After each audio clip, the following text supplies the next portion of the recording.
Saya menikah tidak mau diantar oleh ayah. Padahal kan kebanggaan seorang ayah toh bisa mengantar putrinya ke depan altar. Ini putrinya gak mau sama sekali. Sampai ayahnya minta-minta, no dad. Sampai kalau diusir itu betul, tasnya ditaruh di luar. Lu pergi. Sampai saya kan sebagai laki-laki, saya gak terima. Saya mau tunjukkan, saya juga punya power. Saya tidak mau yang ketiga kalinya. Sampai saya ngomong, mah, lu ngusir sekali lagi, lu akan tahu siapa gue. Dan istrinya digituin, apa yang terjadi? Istrinya, ya pergi sekarang. Saya sedih sekali pada saat mendengar kemarin sharing seorang imam. Calon ini mau menikah, sudah penyelidikan kanonik, sudah beres MRT, tinggal nunggu hari perkawinannya. Tiba-tiba diskusi keluarga, ada yang membuat tersinggung. Lalu karena tersinggung, seluruh keluarga laki-laki pergi. Dan akhirnya perkawinan itu batal. Batal. Karena apa? Terluka. Dan tidak jarang juga para ibu, kalau sudah suaminya pergi, senang, bahagia. Terbebas. Di saat ngedengerin suara mobilnya atau motornya datang, langsung, aduh, si borokokok datang lagi. Itu lihat. Karena apa? Karena luka. Karena luka. Maka beberapa itu berkata, Romo kenapa ya?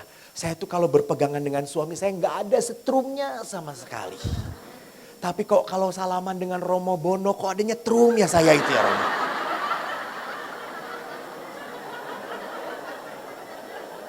Kok ada sengat-sengat maut gitu ya Romo. Itu. Jadi bisa terjadi karena luka. Gitu. Saya kemarin hampir belum 1 bulan di Palembang ada Indonesian Youth Day. Saya ngasih di sana dan ada 1.500 anak muda kumpul di Palembang. Yang menjadi keprihatinan saya adalah apa? Banyak anak-anak yang terluka karena di dalam keluarga. Khususnya banyak anak yang terluka, maaf ya bapak-bapak, oleh figur ayah. Mereka tidak punya relasi intim dengan ayahnya. Enggak. Mereka berkata, Romo, ayah itu pendiam. Gak ngomong, gak komen, diem aja. Saya bingung dengan ayah. Bahkan seorang perempuan pernah cerita pada saya, Romo, saya menikah tidak mau diantar oleh ayah. Padahal kan kebanggaan seorang ayah toh bisa mengantar putrinya ke depan altar. Ini putrinya gak mau sama sekali. Sampai ayahnya minta-minta, no dad. I'm really hurt with you.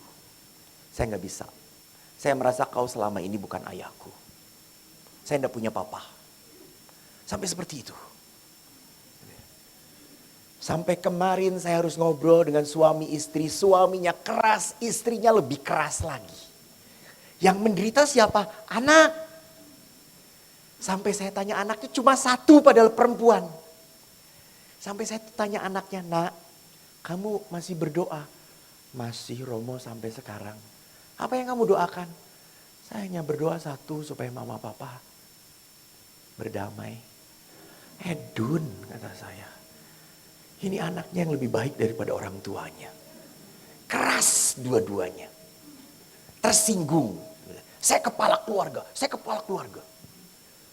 Kemarin saya ingin memberikan kesaksian juga toh tentang selingkuh itu indah. Ada Pak Sutri yang memberikan kesaksian. Edan. Pak Sutrinya itu perempuannya sangat protektif. Sangat posesif juga kepada suaminya. Jadi suaminya itu kalau terlambat pulang langsung suruh duduk. Duduk Pak. Ih asli, dia kesaksian. Sampai suaminya, iya betul pastor. Sampai ditanya, lu telat kenapa? Di mana macetnya? Sampai segitunya. Sampai Romo, saya itu harus membuktikan bahwa di kantor saya itu gak ada perempuan. Saya bawa istri saya ke kantor. Baru sedunia ini satu-satunya yang bawa istri ke kantor itu cuma saya. Dan dia itu selalu telepon saya, sedang ngapain? Di mana? Sampai saya pernah Romo nyetir, saya itu dengerin radio, di radio itu penyiarnya perempuan. Si istri telepon, lalu istri berkata, itu suara perempuan siapa? Penyiar, kata dia itu. Lalu istrinya ngomong, memang saya seperti itu Romo. Saya tekan suami saya. Saya keras pada suami saya tidak mau suami saya bohong pada saya. Enggak ada itu. Maka kalau dia benci kepada suaminya, satu kata yang dia katakan hanya apa? Cerai. Lalu saya lihat ke belakangnya, Bu, kenapa seperti itu? Sejak kecil, dia sudah ditinggalkan oleh ayahnya. Ayahnya lari. Dan sampai detik itu dia tidak tahu ayahnya siapa. Sampai detik itu. Begitu bencinya dia dengan ayahnya. Sampai dia takut kalau suami saya seperti ayah saya. Lihat luka. Sampai suami ini begitu baiknya. Suaminya baik banget. Setelah dilihat, kenapa begitu baik? Dia dari keluarga ideal banget. Ayahnya sangat menyayangi ibunya. Dari keluarga yang ayahnya sangat menghormati ibunya. Dari keluarga ayahnya yang sangat banyak berkorban untuk ibunya. Dan bapak ini percis seperti itu. Dia mengatakan, Romo, saya sudah diusir 2 kali. Sampai kalau diusir itu betul, tasnya ditaruh di luar. Lu pergi. Sampai saya kan sebagai laki-laki, saya nggak terima. Saya mau tunjukkan, saya juga punya power. Saya tidak mau yang ketiga kalinya. Sampai saya ngomong, Mah, lu ngusir sekali lagi, lu akan tahu siapa gue. Dan istrinya digituin, apa yang terjadi? Istrinya, ya pergi sekarang. Lalu suaminya ngomong apa? Oh, kalau begitu kamu sekarang sudah 3 kali ngusir saya. Lalu si bapak itu sempat sampai suatu titik, Romo saya tidak tahan lagi. Di saat dia usir saya bawa baju saya ke bagasi mobil. Tapi pada saat saya naruh di bagasi, saya nangis Romo, saya nangis. Kenapa? Saya ingat anak saya. Saya ingat anak saya. Demi anak saya kembali lagi ke rumah. Dan istri saya menang. Saya tetap mengalah. Dan akhirnya mereka dibereskan lewat marriage encounter. Mereka akhirnya menjadi hebat. Istrinya jadi berubah, berbeda banget. Jadi lihat di sini, kalau luka tidak dibereskan mempengaruhi. Hati-hati seorang ayah kalau diajak main dengan anaknya. Pak, main yuk. Aku ingin main dengan papa. Lalu papanya ngomong gini, inget ya, dulu juga papa gak pernah main ditemenin oleh papa. Lu main sendiri juga bisa. Nah, ini kata-kata terluka. Ini kata-kata terluka. Dulu juga papa kayak gitu. Maka saya ingat banget kalau ayah saya tuh ngomong, dulu bapak bisa. Dulu bapak nilainya bagus. Setelah saya jadi Romo, saya datengin lagi bapak saya. Pak, emang dulu matematikanya bagus terus? Romo, kata saya itu. Ya enggak sih, bohong pada anaknya, kata saya itu. Karena apa? Terluka. Rupanya ayah saya pun terluka, produk terluka. Gitu. Jadi dia karena terluka diberi sikap oleh kakek saya seperti itu. Maka tanpa sadar memperlakukan anaknya pun seperti itu. Nah di sini Bapak Paus mengatakan luka. Next. Maka ini menyedihkan Bapak Ibu. Dari dari aktivis kaum wanita di Indonesia. Memperlihatkan dari tahun 2017 sampai 2020. Tolong lihat. Ada 1170 perceraian per hari. Dan dalam 3 tahun ada 1.281 perceraian totalnya. Ini yang terdata loh. Jadi yang tidak terdata pasti lebih banyak. Dan ini kan dari aktivis perempuan. Next, rupanya data Kompas juga di Badan Pusat Statistik menulis percis sama. Dari 2000, bedanya tahunnya. 2019 sampai 2021 jumlahnya berapa? 1.232. Kalau tadi 1.281, ini 1.232. Artinya ini realitas menyedihkan. Dan kalau lihat di bawah, tolong Anda lihat presentasenya. Siapa yang banyak menuntut perceraian? Laki atau perempuan? Perempuan. 70% lebih perempuan yang meminta bercerai. Karena yang selalu menemukan ketidakberesan dalam perkawinan, perempuan. Laki-laki, kalau saya tanya, Pak gimana perkawinannya? Baik-baik, biasa aja, nggak ada masalah. Kalau istri, Bu gimana perkawinannya? Langsung litani. Penderitaan dia.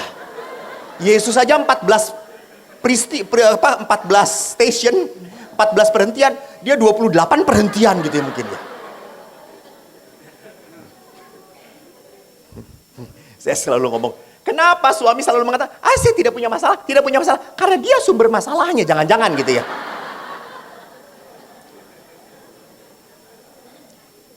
Bapak Ibu lihat saja, bagi suami itu hal yang biasa, tapi bagi istri itu nggak beres. Contohnya apa?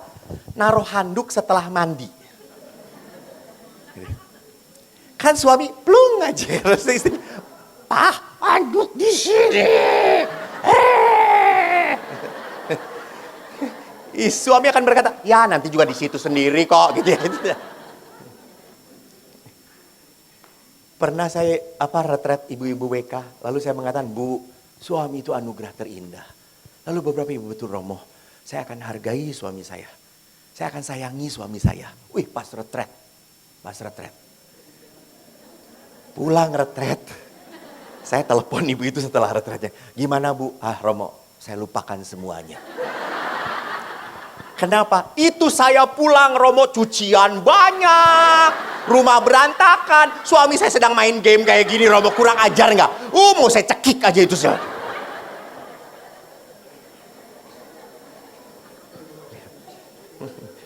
Bagi istri ini berantakan, bagi suami is okay lah, nggak apa-apa lah gitu ya. Karena suami tahu Yesus juga dulu lahirnya di kandang Bethlehem, saudara-saudara gitu ya. Jadi kalau rumah berantakan udah biasa, Tuhan hadir di tempat berantakan. Karena lihat, itu berbeda. Cara berpikir laki-laki dengan perempuan juga berbeda. Perempuan tuh jelimet, hal kecil dipikirin. Coba Pak, kalau Bapak mau pergi dari sini ke Jogja, rekreasi. Siapa yang nyiapin baju-baju? Istri. Dan istri di matching-matchingin. Lu hari ini pakai warna ini ya, lu warna ini, lu warna ini. Semua. Bawa makanan. Siapa yang bawa makanan? Istri. Tempat perhentian untuk kencing.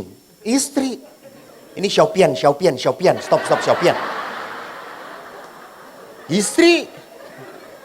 Suami itu kan tinggal nyetir. Istri bukain jeruk, Pak, nih jeruk. Nih minum. Suami itu cuma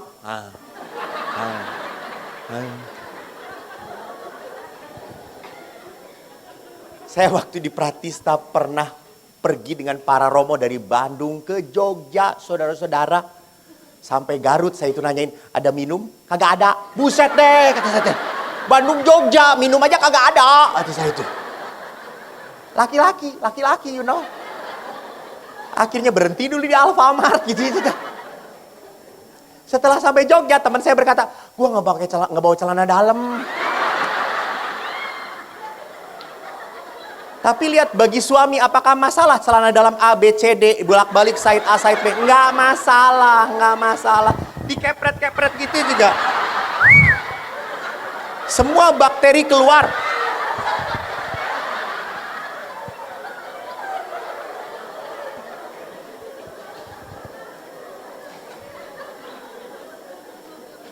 Maka ibu-ibu, kalau bagi suami bermasalah, bagi istri bermasalah, belum tentu bagi suami. Itu. Maka mari kita lihat. Next, kita lihat bahwa perkawinan itu seperti hidup imamat, rohaniwan, harus punya cara hidup yang berbeda. Jangan hidup setelah dan sebelum menikah sama aja, nggak bisa. Dulu saya sebelum nikah kayak gini Romo, tapi setelah nikah kok kayak gini? Ya memang itu harusnya. Kalau kamu nggak mau seperti itu ya jangan kawin. Maaf, tidak setiap orang lahir ke dunia dengan kemampuan untuk menikah. Nggak. Belum tentu. Maka tolong jangan maksa anak-anak kapan kawin. Emang kawin itu gampang. Yang susahnya itu bertahan coy. Yang susahnya itu bertahan. Kawin gampang. Yang susahnya mempertahankan perkawinan itu. Dan kalau anak Anda mendesak anak Anda menikah kapan? Kapan mama ingin udah punya cucu? Kapan? Akhirnya dia akan menikah sembarangan. Menyedihkan. Banyak kasus seperti itu. Tanya pada para romo. Kami menghadapi. Karena apa? Didesak, dipaksa. Ya di dalam penyelidikan kanonik jujur-jujur, enggak akan jujur dia. Dia tutup-tutupi demi sebuah upacara perkawinan, demi menyenangkan orang tuanya. Capek ditanya terus Romo,